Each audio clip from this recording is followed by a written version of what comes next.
L'équipe se retrouve pour une nouvelle vidéo avec moi, Kidi Tracy. J'espère que vous allez bien. Nouvelle vidéo, l'équipe va débriefer le match du Real Madrid et du FC Barcelone en même temps. L'équipe parce que là, on n'a pas le temps. On n'a pas le temps. Victoire du Real Madrid 1-0 face à la Juventus, mais vraiment, ils ont gagné dans la douleur. Du côté du FC Barcelone, la défense, voilà. Si flic, il faut revoir la défense parce que, voilà. Tu vois, non, un peu.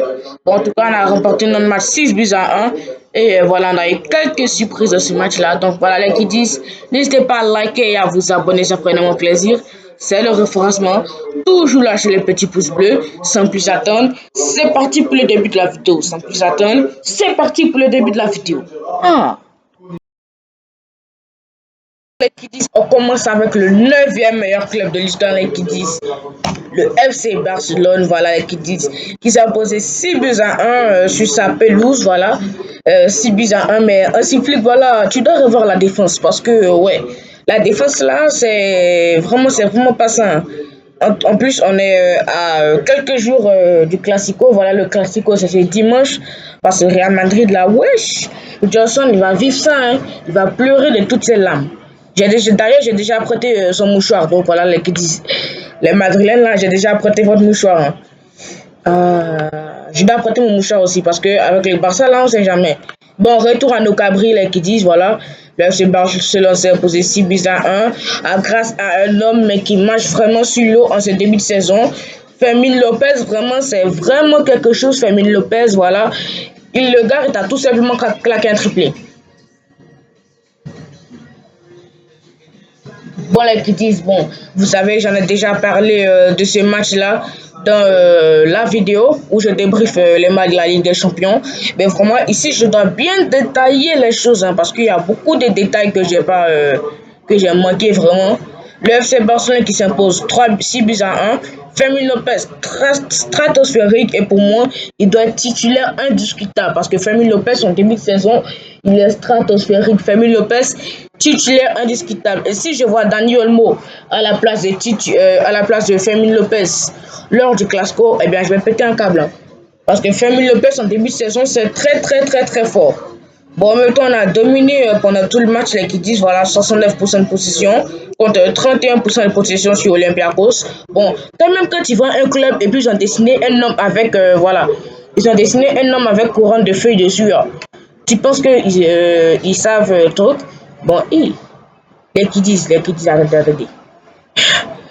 J'ai fait une erreur complètement dingue lorsque j'ai dit ça, quoi. J'ai oublié que le gars... Bon, allez-y chercher le logo de l'Olympiakos, vous allez voir. Le gars qu'ils ont dessiné dessus, là. Je... En fait, c'est un dieu grec. Oh là là. Et Olympiakos, ça veut dire olympique, si je ne me trompe pas. Ah, je me suis moqué d'un dieu grec. Je m'excuse, mais je ne savais pas, je ne savais pas. Je ne savais pas, je ne connais pas la mythologie grecque.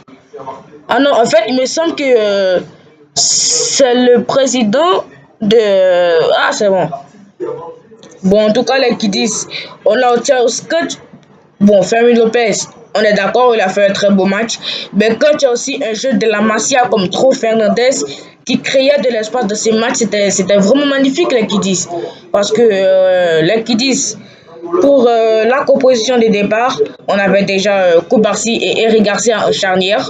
Voilà, Jules Koundé sur le côté droit et Alejandro Balde sur le côté gauche. Voilà.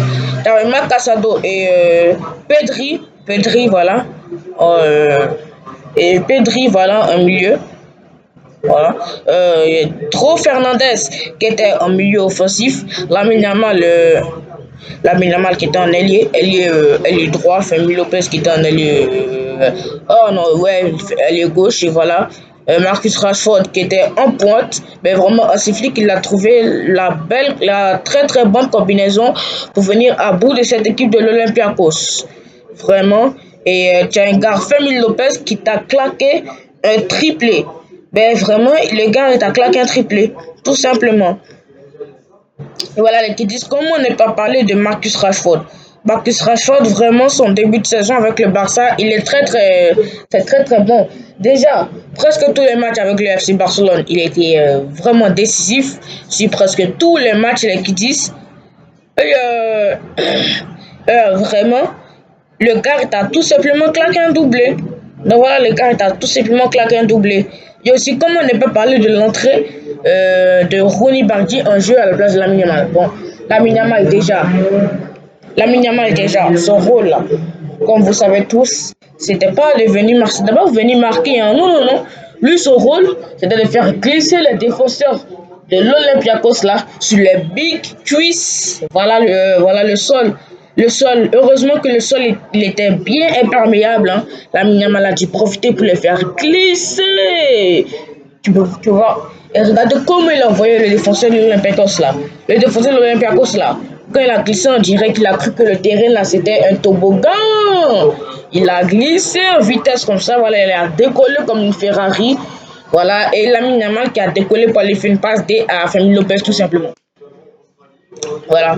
D'ailleurs, comment ne pas parler de Ronny Bardi qui est rentré à la place de Lamine Yamal. Voilà, bon, petit rappel, voilà, lorsque Lamine Yamal a marqué son penalty, parce que oui, évidemment, il a marqué sur un penalty, voilà. Le gars, il a fait sa célébration à couronne, là, et après, il a envoyé une petite bise à sa girlfriend, voilà. Pour ceux qui ne connaissent pas sa girlfriend, c'est Nicky Nicole. Voilà, attends, je vais pas entendre. Bon, en même temps, sur le penalty de Yamal, là, pour moi, il n'y avait pas faute. Il n'y avait clairement pas carton rouge pour le jeu de l'Olympiakos. Voilà.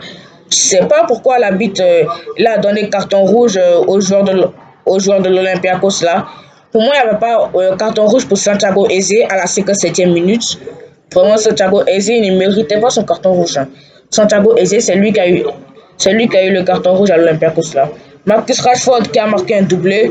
Dro Fernandez qui était exceptionnel ce soir aussi. Voilà, le gars, il était très. Voilà, le gars aussi, il trouvait toujours de l'espace entre les lignes. Voilà, il cassait les lignes défensives. Il te faisait des passes dignes de Sergio Busquets. Mais vraiment, c'était quelque chose. Hein. Dro Fernandez, vraiment, ce jeune de la Masia là, c'est une pépite. Si flic, tu dois le garder. Voilà. Ou soit tu fais un prêt pour qu'il puisse évoluer, mais bon, en même temps, vous connaissez les jeunes de la Masia là. Eux, leur phobie de quitter le club là, c'est leur pire phobie. Quitter le Barça, c'est leur pire phobie.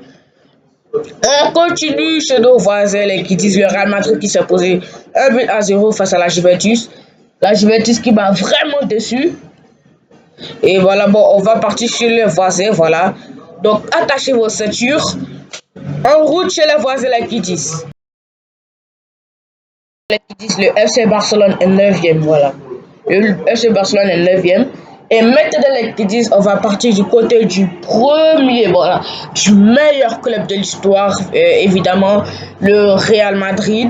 Et voilà, le Real Madrid qui a remporté son match 1-0 face à la Juventus, mais ils ont remporté le match dans la douleur, les Kiddies. Ouais, vraiment, le match, ils l'ont remporté dans la douleur. Parce que vraiment, quand tu avais une équipe de Juventus qui jouait bloc bas, comme ça là. Et vous connaissez les équipes italiennes, non? Leur a fait des blocs bas puis contre-attaquer là. Et ça part très rapidement. Par exemple, en premier mi-temps, ils ont fait ça tout le temps. Voilà, bon, en premier mi-temps, le Real se crée quelques occasions. Mais quand tu as deux grands gardiens là, ça paye aussi. Hein. Di Gregorio, le gardien de la Juventus, il a fait de très beaux arrêts. Hein. Il a sauvé la Juventus à plusieurs reprises. Thibaut Courtois aussi, on ne doit pas le laisser passer parce que en l'air qui disent entre vous et moi, l'homme du match, ça doit être Arda Güler ou Thibaut Courtois. Parce qu'ils ont donné le trophée de l'homme du match à Arda Güler. Mais pour moi, l'homme du match, clairement, c'est vraiment Thibaut Courtois. Parce que Thibaut Courtois, il a sauvé le Real Madrid plusieurs fois. Thibaut Courtois, toujours lorsque le Real Madrid est dans une mauvaise situation, c'est toujours lui qui les sauve. Hein. Par exemple, au deuxième mi-temps, là, début de la deuxième mi-temps, là, son face-à-face avec Vlahovic, là. Son face-à-face avec Vlahovic, là, vous voyez, non? Vous voyez comment il a arrêté, non? Vlahovic partait en vitesse, il n'y avait aucun défenseur derrière lui. Bon. Militao était à côté de lui, il essayait de les déstabiliser, voilà. Ça n'a pas suffi, Vlahovic a tiré, Thibaut Courtois qui s'est jeté et il a dévié la balle, voilà. Thibaut Courtois qui a fait un grand match aujourd'hui, il a fait des parades, waouh! Des parades même qui méritent le trophée Yachid, bon voilà. J'exagère un peu, mais c'est quand même un peu vrai, hein. On doit se dire la vérité. Kylian Mbappé, à première mi-temps, qui ratait des occasions, en deuxième mi-temps d'ailleurs aussi. Hein. Et vous connaissez le Real Madrid, hein. Des fois, pour gagner des matchs, cela, il faut toujours qu'un joueur fasse un exploit individuel. Soit c'est un but de chance, ou soit c'est dans les dernières minutes qu'il va aller gagner, ou soit c'est sur penalty, voilà. C'est ce qui s'est passé, voilà. Vinicius, qui a tenté fatiguer un peu les défenseurs de la Juventus. Il a fait comme Yamal, sauf que eux, au moins, ils n'ont pas glissé sur les fesses, voilà. Il regardait en haut, en bas, au ciel, par terre, comme si il cherchait la clé de voiture. Vinicius Junior a pris la clé de voiture, il est parti, voilà, il a décollé, voilà, il faisait des petits pots, un, 2, 3. Il a tiré, ça a tapé le poteau. Bellingham qui était extrêmement bien placé, mais quand je dis bien placé, vraiment très bien placé, vous-même allez y voir. Il était bien placé, but. Il fait le rebond et ça rentre. Mais vraiment, c'est pas parce que tu as marqué qu'on va t'oublier un Bellingham. Parce que ton match là, je n'ai pas aimé du tout ton match. Vraiment, ton match, il était cataclysmique. Voilà. Il était photomatique. C'est pas photomatique, mais photomatique est trop petit. Voilà. En tout cas, on espère revoir le vrai Bellingham lors du Classico. Voilà. Bon, les qui disent en tout cas, le Real Madrid est cinquième dans cette Ligue des Champions. D'abord, les qui disent, j'espère que vous avez aimé la vidéo. N'hésitez pas à liker et à vous abonner, ça ferait énormément plaisir. C'est le renforcement. Toujours lâcher les petits pouces bleus. Si j'ai oublié quelque chose, voilà. Si j'ai oublié quelque chose, n'hésitez pas à me le dire dans le commentaire. Ils disent, j'ai revu plusieurs fois la vidéo et clairement j'ai manqué quelque chose, voilà. Bon la Juventus d'accord ils jouaient bloc bas. Mais voilà après quand le Real Madrid a marqué voilà, la Juventus aussi ils essayaient d'aller marquer voilà. Ils essayaient d'aller en profondeur pour marquer voilà, se créer des occasions. En même temps c'est un peu tout aussi hein, parce que c'est lorsqu'il se crée d'occasions que le Real Madrid a commencé à attaquer de l'autre côté aussi pour se créer plus d'occasions. Donc voilà les critiques, bon la vidéo est finie, voilà définitivement bon. J'espère que vous avez aimé la vidéo, n'hésitez pas à liker, à vous abonner, ça ferait énormément plaisir. C'est le renforcement. Toujours lâcher le petit pouce bleu. Allez, on se revoit pour le prochain classico les critiques. Bon maintenant la Juventus est éclatée maintenant. Le début de saison, on dirait le début de saison la saison dernière.